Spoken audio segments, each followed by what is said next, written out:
دا سوق دے چی پجار زانتا بدنام وائی لالیا دا سوق دے چی سحر تہم خام وائی لالیا. السلام علیکم ورحمت الله وبرکاتہ. فاروق جان حسین یم. دا غزه د خپل ګران مشر جناب مفتی ماز همدرد صاحب خواته ناسته یم. د هغه شخصیت د چا په وجه باندې چې موږ د شعر پېژندنه کړې ده او شعر لیکل هم زده کړي دي. د دې به زه تاسو ته څه تعارف کوم او ما سره لفظونه ختم شي د دې په هکله باندې. او نن سبا د زمانې هغه ډېر بادونه هم دې طرف ته مخ شوي دي مفتي صاحب. خو بیا هم زړه مې غوښتل چې مفتي صاحب سره کینو او د خپل حسین مجروح ټي وي دپاره څه ریکارډینګ وکړو. د کار نه م راوستی دی. مننه یې کوو مفتي صاحب، تاسو ته په خپل پروګرام کې هرکلی او ستړي مه شي وایو. السلام علیکم ورحمت الله وبرکاتہ. اول سر خو ستاسو د ټول ټیم ډېره مننه چې رالی. خدای م خوشحاله او باد لره. او د حسین چې زما متعلق سم وي دا د خپل حسن ژوند دی او دا په خپل ډېر قابل سړی دی، ډېر ښه شعر لیکي. واقعي که زما په ینګ کل کې د خوښې 15 شاعران نیو پکې فاروق جان حسین خامخای. د دې مطلب دا نه چې زه تا ته مې وایم او ته ما ته عجیب وایه. واقعي چې حسین ډېر ښه شاعر دی او حسین صاحب بیا هم ډېره مننه ستاسو. ډېره مننه مفتي صاحب. تاسو ته خو پته ده د شعر په حواله تاسو خلک خوښوي هم او ګوري هم. نو زموږ کتونکو ته به څو شعرونه ډالۍ کوئ او څنګه چې خپل تاسو هغه انداز دی په هغه انداز کې به وړاندې کوئ. هیروم چې دی نو بنګ در پسې اوسکم، هیروم چې دی نو بنګ در پسې اوسکم، یادوم چې دی نو رنگ در پسې اوسکم. که په دې مې څه غصه درته پیدا شي په کاغذ ولیکم جنگ در پسې اوسکم.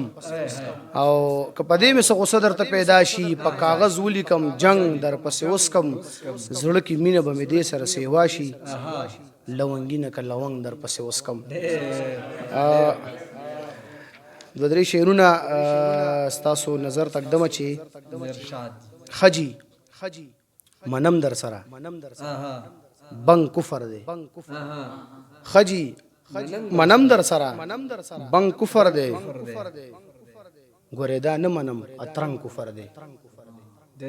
خجی منم در سره بنګ کفر دی، ګورېدا نه منم اترنګ کفر دی. هر سړی دا وایي رباب کفر دی، هر سړی دا وایي رباب کفر دی، خدا چا ونه ویل جنگ کفر دی. هر سړی دا وایي رباب کفر دی، خدا چا ونه ویل جنگ کفر دی. او د سرې جنډې لاندې هر څوک مسلمان، د سرې جنډې لاندې هر څوک مسلمان، خو د دې سرې جنډې دا رنګ کفر دی. او پیرا په دې درته قسم کوم، پیرا په دې درته قسم کوم، پیرا زما په زړه کې زنګ کفر دی. یار موسیقي د خوشحالۍ زیری دی، یار موسیقي د خوشحالۍ زیری دی. اوس به هم وایي چې آهنګ کفر دی. او مفتی معاذ باندې فتوا راغلی نه مني دی د بنګلو شړنګ کفر دی. خجی منم در سره بنګ کفر دی، ګورېدا نه منم اترنګ کفر دی. حسینه یو څو شعرونه به سره په ترنم کې ووایم. دا سوق دے چی سحر تہم خام وائی لالیا، دا سوق دے چی سحر تہم خام وائی لالیا، دا سوق دے چی پجار زانتا بدنام وائی لالیا، دا سوق دے چی سحر تہم خام وائی لالیا. چی سئی وی پزڑا هاغه خبره پخلوي، چې سئی وی پزړه هاغه خبره پخلوي،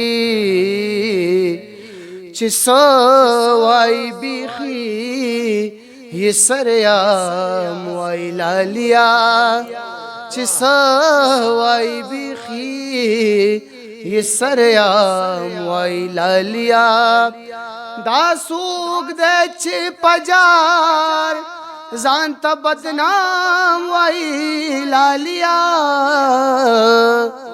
دا سوق دے چې سحر ته هم خام وای لالیا ډېر ښه مفتی صاحب والله الله گواه دے چې د خدای نوم لا لګیا دے والله الله گواه دے چې د خدای نوم لا لګیا دے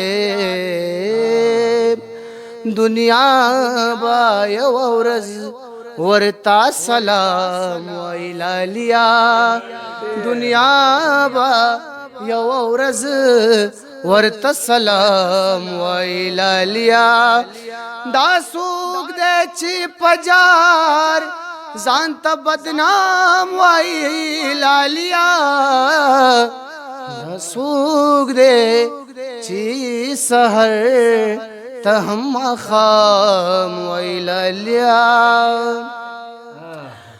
گناہی نور صدا خو بس دمرا قدر دچے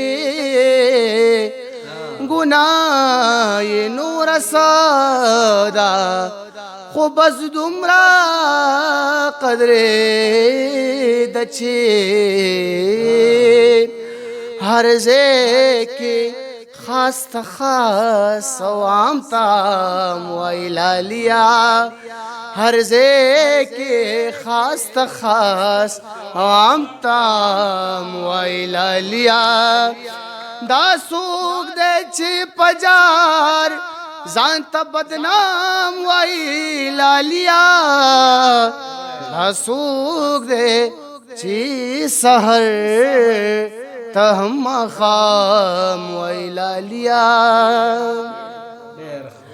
بلها بلها پوهان پختنی خاورې زیږولي بلها بلها پوهان پختنی خاورې زیږولي معاذا باچا خان تی امام وای لالیا معاذا باچا خان تی امام وای لالیا دا سوق دے سوق دے سوق دے چې پجار ځان ته بدنام وای لالیا دا سوق دے چې سحر ته هم خام وای لالیا دا سوق دے چې سحر ته هم خام وای لالیا ډیر مننه جی ډېر ښه ډېر مزیدار دا و جناب مفتی ماز صاحب ما سره هغه تورې نشته چې زه به دې تعارف وکړم تعریف یې پې وکړم او ښکاره خبره تاسو ته به ښکار یم مفتي صاحب نن بیمار هم دی او بیا هم موږ له وخت راکړه ډېره مننه تر دې دمه اجازت درنه غواړو په الله په امان